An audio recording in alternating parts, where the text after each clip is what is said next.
I'll get off this escaping atheism kick eventually, but it's just nice. It's just nostalgic to be able to intellectually kick the shit out of something religious for a change, instead of all the social justice nonsense. You know, it's just nice.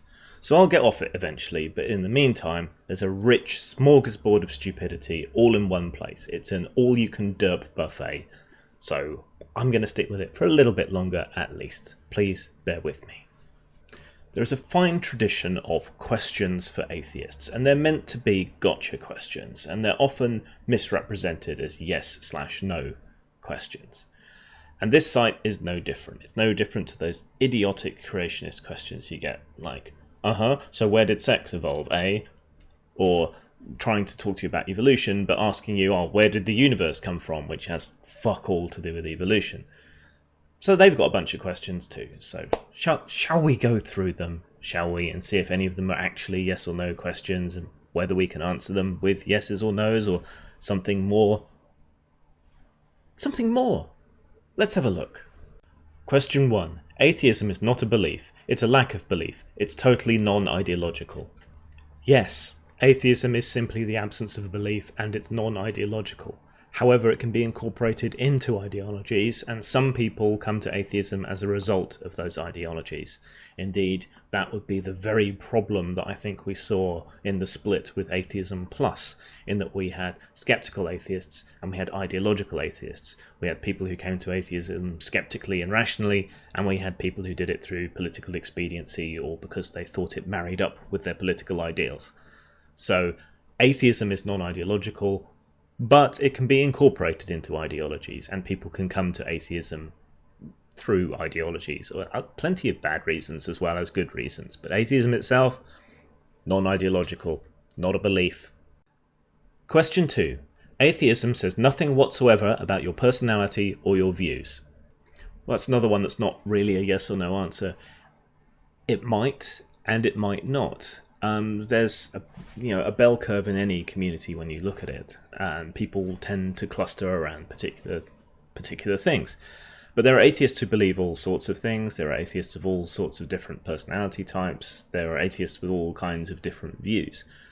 Atheists do, however, tend to cluster around certain things. More likely to be skeptical, more likely to be scientifically minded, more likely to be intelligent, more likely to be educated. I'm not saying these to brag, because it's a confluence of different things coming together that makes this true, but it's statistically true of the majority.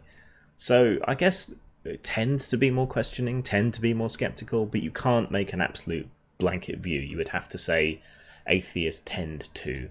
So it doesn't say anything, but it can describe a tendency, a likelihood, and an increased possibility of certain personality traits, of certain points of view.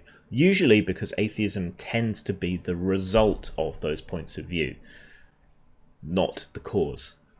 If you follow, which I doubt. Question 3. Atheism is about science, logic, reason, and evidence. Religion is the opposite of those things.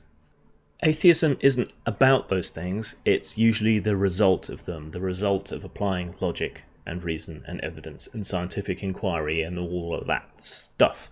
Usually results in atheism almost inevitably, because it demands skepticism, it demands evidence, and without it, atheism is the only defendable, rational point of view.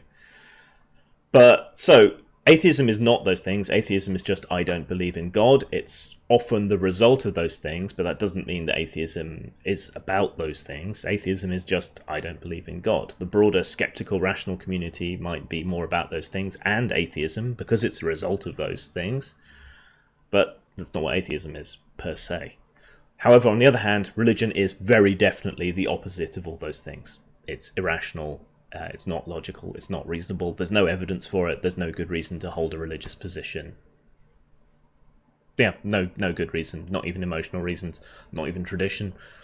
There's no good reasons other than maybe someone might kill you, and then you're not actually holding those positions, you're just saying so you don't get killed. So, yeah, religion's the opposite of all those things. Question 4. Atheism is about facts over feelings. Atheism isn't. Atheism's not about anything. It's just, I don't believe in God. Skepticism is about those things, and skepticism, rationalism, logic, scientific inquiry, and so on tend to inevitably lead to atheism, and those things are about facts over feelings. But there are people who are atheists for bad reasons, like a priest molested them, or they had a bad experience in the Vatican, or they've had a string of horrible bad luck in their lives. Things like that. These are not good reasons to be an atheist, but there are emotional reasons that people are atheists. So it doesn't really say anything either way. Atheism's not about these things. It's often the result of taking facts over feelings, however. But then there are some people who are atheists because of their feelings. So that's not really a valid question at all. Question 5. Atheism frees minds and teaches people how to think for themselves. Again, not really a question that makes any particular sense. I guess it can. Religious beliefs tend to be constricting and absolute and stand in the way of questioning, so that when you abandon those religious beliefs, typically through atheism, you are freed to inquire and discover and examine. But that can happen via other means. To be a free thinker doesn't necessarily mean you can't be religious. It just means that you do not allow these things to constrict your thought. So it can, it doesn't have to, it tends to, and often the result of free thinking is, again, atheism. It tends to be a result of ways of thinking, ways of doing things. That's how atheism tends to come about. It tends to be an effect rather than a cause. Question 6. There is no evidence for God. Yes, there's no evidence for God. I could go into more detail, but there's a lot of these questions to go through, so I shan't. No, there's no evidence for God. Question 7. Science is how we determine if things are true or not. Poorly worded, but let's give it a go. Okay. Science, or something akin to science, is how we determine what is factually and absolutely true. As a society, as a civilization, as a culture, this is how we determine if things are true. You've got the scientific method, you've got historical method, which is related to the scientific method. You've got detection for courts and policing, which is related to and often employs the scientific method. Everywhere where we actually wish to determine what is true, we do something akin to the scientific method. We look for evidence. We come up with a hypothesis. We look for evidence to support it, and we weigh the odds, basically. So that is usually a rational process. However, as individuals, we may decide what's true or not on an irrational basis, like religious people do. So they may say, I felt the presence of God. Well, that's meaningless. People feel the presence of all manner of gods. You can't all be right. You can all be wrong. These sorts of things. So as individuals, we may have other metrics for truth, such as whether we trust the person telling us, whether we have some personal experience or other, but the plural of anecdote is not data. So as a civilization, as a society, the way we determine truth is via the scientific method or something akin to the scientific method. And it's the only reliable method we have for discerning truth. And it works, or I wouldn't be making this video right now. Question 8. The reason we can trust science is that it frequently overturns itself if it turns out to be wrong. This is obviously an attempt to say that if science turns out to be wrong, how can you trust any of its conclusions? Blah, blah, blah, blah.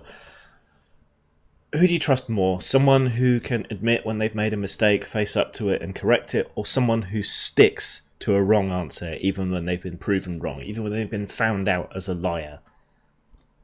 Who do you trust more?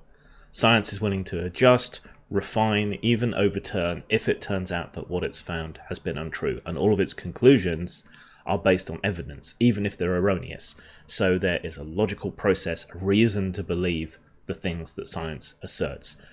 Whereas you don't get that in religion. Religion has no basis, no grounding, no logic, no reason, no evidence, no facts, nothing. It's just a bold assertion. And even when it's proven to be wrong, it can take centuries for it to admit that it was wrong. Who do you trust? Question 9. Science is something that helps you overcome religion. It certainly helps. The more scientific knowledge, the more accomplished a scientist is, then the more likely they are to be atheist. And atheism only really kind of took off in popularity and the amount that it was widespread after certain scientific discoveries, probably the most important of which being evolution, which disproved special creation, and is one of the strongest theories, the most well-evidenced theories in science. So, and that has definitely overturned a lot of people's belief in a deity, as has cosmology to a certain degree. So, yes, it helps. It's not absolute, it's not perfect, but if you apply the terms rigorously and without special exception, without special pleading for religious beliefs, then a scientific outlook will inevitably lead to atheism. Question 10. Religion is delusional or brainwashing? Yes, it's absolutely delusional, and in the majority of cases it is brainwashing. The way you're brought up, the culture to which you're brought up in, this is the main deciding factor upon what religion you are. It's not a result of independent thought, it's not a result of exploration in the vast majority of cases. Even in very liberal, very open societies which are highly tolerant of different religious beliefs and thoughts, such as Britain, such as the US, such as Western Europe, 75% of people end up either directly within the same religious tradition as their parents, incidentally also the same political tradition, or a very modest defection therefrom. That 25%, those that leave their mothers and fathers' religion, likely don't go very far. So you might see a Baptist become a Catholic, or a Christian become an Islamist, but you don't tend to see very distant changes and shifts. So brainwashing definitely comes in. I don't think it's deliberate or malicious necessarily, at least not in all cases. Cults might be different, but it is brainwashing. Is religious belief delusional? Yes, it meets the definition of a delusion, a fixed false belief held without and/or against evidence. That's kind of a syncretic combination of definitions of delusional disorder. However, those same sources often give a free pass to cultural beliefs that are delusional. But this is such a blatant case of special pleading and appeasement to religion that I choose to ignore it. Because clearly these beliefs have nothing to back them. They're not believed for any good reason. There's no evidence. No reason to believe them. Therefore, they are delusional. That's not necessarily a pejorative. You know, you feel sorry for people who suffer under the weight of delusions. You don't necessarily hate them. That's just when they start applying their delusions to real life that you start running into problems. If they kept them to themselves and didn't indoctrinate their children, there wouldn't be so much of an issue, I suppose. Question 11. Overcoming religion is a good thing because it's backward superstition holding back human progress and enlightenment. Absolutely. I think human society absolutely has to overcome religion in the course of the next century, or we're utterly doomed, stuck in this quagmire. We have a limited shot at creating an interplanetary and interstellar society, and religion holds us back and decreases our chance of surviving. Do we want to get off this rock? Do we want to be all that we can be as humanity? If so, we have to overcome these things that are holding us back, and religion's a big one. I don't think it's questionable at all that religion has held us back. From the end of the Islamic Golden Age to the persecution of Galileo and Copernicus, to the burnings, multiple, of the Alexandrian Library, to resistance to stem cell research. In the modern day, or cloning, people have brought up religious issues around that. It holds us back. Now, I don't want to completely throw the baby out with the bathwater. There are times where religion has helped. It was a tolerant and accepting version of Islam that allowed the Islamic Golden Age to open up in the way that it did. It was monasteries that managed to hold on to Roman Greek knowledge during the Dark Ages that allowed us to recover more quickly after that, even though the church then started becoming a brake on that capability. Church sponsorship of artists and technicians and so on, like Leonardo da Vinci, helped get us ahead. But overall, on balance, the advances that we've made have been in spite of, not because of, religion. So to me, there's no question we would be far better off without, certainly moving ahead into the future. Question 12. Skepticism is a scientific principle or is inherently scientific? Yes, I'd agree. Skepticism is absolutely vital It's an integral part of the scientific method. I mean, basically the scientific method is, I'm not going to believe you without evidence. That's skepticism. So, and you have to be skeptical of the evidence that's brought to you. Part of the whole point of the scientific method is to examine and tear apart and try and tear down and find flaws in anything that anyone asserts, any evidence that anyone presents. And as a result, you end up with a more robust theory, better evidence, more convincing evidence. So yes, skepticism is absolutely essential in science and is key to science and to critical thinking, and it's a big part of how we should all live in our lives, in my opinion. Question 13. Occam's razor is a scientific principle or is inherently scientific? Occam's razor it's a problem-solving tool. It's a rule of thumb. It does get used in science, but it's not considered particularly scientific or necessarily logical. It's just a good rule of thumb. It's used to investigate. It's not used to decide between competing explanations. That's what evidence is for. So no, it's neither of those things, but it is useful. It's a tool. It's like Hitchens' razor or any of these other kind of rules of thumb. They're useful, but only to a point.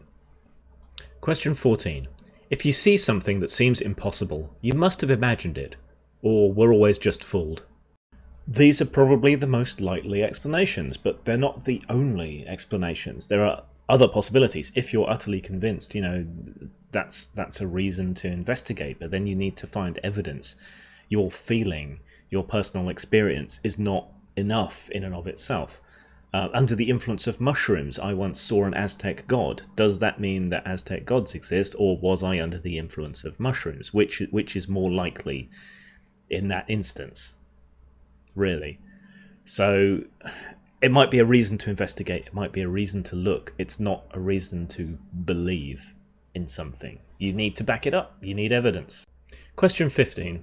The laws of physics don't change, or if they do, they only change in ways scientists can predict and measure. They seem to change in certain extreme circumstances, such as approaching the speed of light, or in the center of a black hole past the event horizon. These sorts of things, these sorts of extremes. But they change in ways that we either do understand or can understand, so in a predictable way. It's like the flow of a river changes as the gradient of the hill changes, or the amount of water changes. It's a predictable change. There's certainly no evidence that it happens in any other way. It's possible, I suppose, but until there's evidence of it, we are beholden by the burden of proof to say that no, it doesn't. So if you want to challenge that, you're going to need evidence, and that's that. Question 16. The human mind is entirely a property or function of emergent effects of chemicals in the brain and or the central nervous system. Like many of these questions, this really has fuck all to do with atheism. It seems to be trying to establish that certain kinds of atheists share common beliefs, but these are a result of skepticism, rationalism, logic, reason, and evidence, the scientific method, not of atheism. Atheism is another result, so is this conclusion. And yes, it certainly does appear that consciousness is the result of interactions, chemical and bioelectrical, within patterns of matter in the brain. Damage the brain, you damage the expression of consciousness. You damage the experience of consciousness. You damage people's perception, and so on. Remove the brain, there is no longer any consciousness. Smash the brain to a large enough degree, and there's no longer any expression of consciousness. So, and the complexity of the brain. So there's a kind of scale of consciousness, almost. It's not completely accurate, but brain size, largely, outside of specialist structures in the brain, such as dolphins have and so on, seems to broadly indicate the amount of consciousness and intelligence that creature has. So, what other explanation is there? If you want to challenge that, again, you're going to need evidence, but the evidence currently, such as we have, points to this fact that consciousness is rooted in the physical, that consciousness is a material thing. But again, this really has nothing to do with atheism, and everything to do with skepticism, rationalism, science, logic, reason, and evidence. Question 17. There are no forces, phenomena, or entities which exist outside or apart from physical nature. I guess hypothetically there might be, but you've got a very long way to go to prove that. You would have to prove that something other than material existence exists, and that there were forces and so on at work in that other existence. And given that there's no evidence of either, you've got a long way to go. So in the meantime, in the absence of evidence, we must assume the proposition to be false under the burden of proof. All the evidence is for a physical universe that we all reside in, that everything happens in, and so that's what we're forced to conclude. If you want to challenge that, do some investigation, find some evidence of anything other and present it. Because an objection people sometimes have to this is, well, how can I prove to you something non-physical?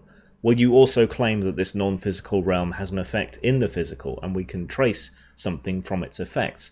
So if you can find the effects and trace them back to the cause, then you would have evidence for this other world, this metaverse, or whatever you want to call it. But until you actually have any evidence, you got nothing. And you got no reason to complain about anyone that says materialism's the way to go, because materialists have the evidence. Question 18. The laws of physics are explained by science. This isn't a particularly well-phrased question. You could take it either of two ways, in that science explains the laws of physics as we've discovered them, in which case that seems a kind of self-defeating question, because obviously, yes. Or it could be asking, where do the laws of physics come from, and can science explain where the laws of physics come from?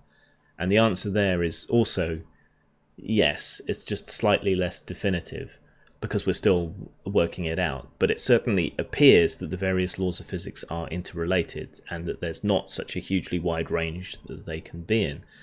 But this is basically, if I'm reading it right, an appeal back to the anthropic principle, which is the idea that the universe must be made for us because we're here asking questions about it. And I would refer you to Douglas Adams's puddle analogy on that. Oh, look, this hole must have been designed just for me because I fit so perfectly into it.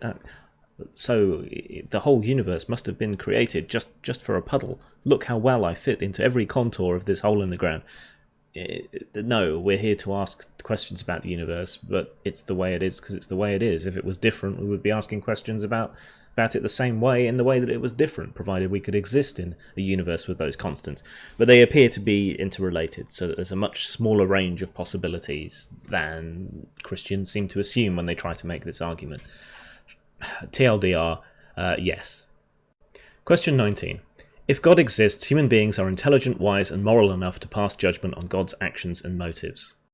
Well, there's a few ways to answer this. For one, let's take the Christian God as an example. We can judge it on its own morals.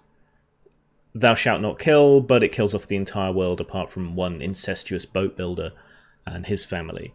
It doesn't hold up to its own standards, even within its own self-aggrandizing narrative. Well, not self-aggrandizing, because God probably doesn't exist, but yeah, you get the point. And others assert that this God being is perfect in some way, that it is all-powerful and all-knowing. Well, if a mere mortal can come up with a better solution without being all-powerful and all-knowing, then surely God should be able to come up with a better solution. For example, as I said in the previous video, I believe, if you look at all the human suffering in the world, a believer will say, oh, well, God moves in mysterious ways.